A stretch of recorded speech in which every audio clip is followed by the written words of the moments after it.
الغالي ما نشريش. واكيد انكم خوتي المغاربه لاحظتوا الغلاء الفاحش اللي كتعرفوا الخضر ومجموعه من المواد الحياتيه، دون نسيان الغازوال باعتباره عصب الحياه، خصوصا انه في ملك اخطبوط السريط والمريض وحتى حاجه ما تشيط.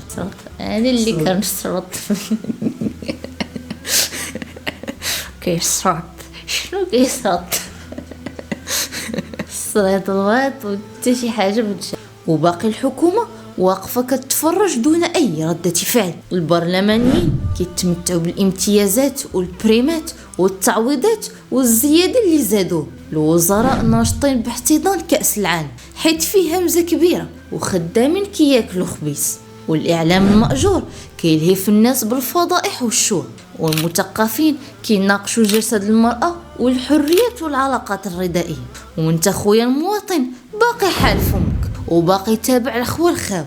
وقيل دعاء مريضة أو أنها مكتاب، وقيل يسرى مخاصمة مع راجل وحريوذة كل شي كيدير لي الشدة غير اسمي هذا سمي كيف ما بغيت.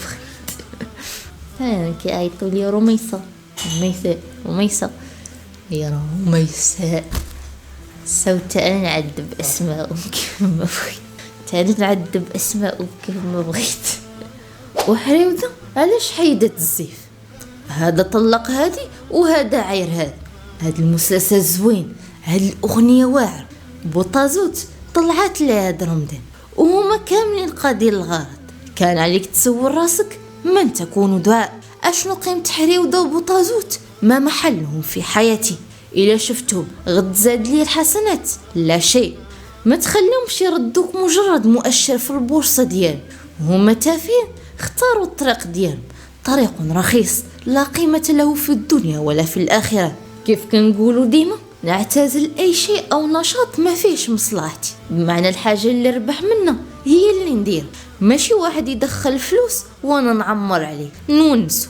وبالنسبة للمواد ناخد الحاجة اللي رخيصة. اش فيها إلا ما كليناش مطيشة هاد الشهر؟ اش فيها إلا ما كليناش البيض؟ عادي، المهم اللي غالي ما نشريش، والشهر اللي ما يدخلنيش كراه ما نحسبوش. والتعامل مع الوقت معاملة المصلحة. باغيني نحضر ليك ونعمر ليك السوق خلصني، باغيني نغوت بسميتك ونشجعك وندير تصويرتك في حوايجي خلصني، باغيني نكون في جنبك خلصني، باغيني نجي البلاطو نتفرج فيك وانت كتهرتل وتهدرز على الجموع وانا نصفق بحال الهبيل خلصني. فهمتوا مزيان؟ هاك ورا ما فيها حزار. والتعامل مع السياسيين كاملين كيف كيتعاملوا معنا، معاملة لاكارت كيشي، يكون فيها الرصيد هزها في جيب، تخوى هرسها ولوحة، ولا بدل انت البنك كاع. ودير ديما بين عينيك ان السياسي جا باش يقول جوج كلمات في البرلمان ويدوز لك لجيبك، وان السياسي لا يغتني الا اذا كان سارقا. والسلام عليكم.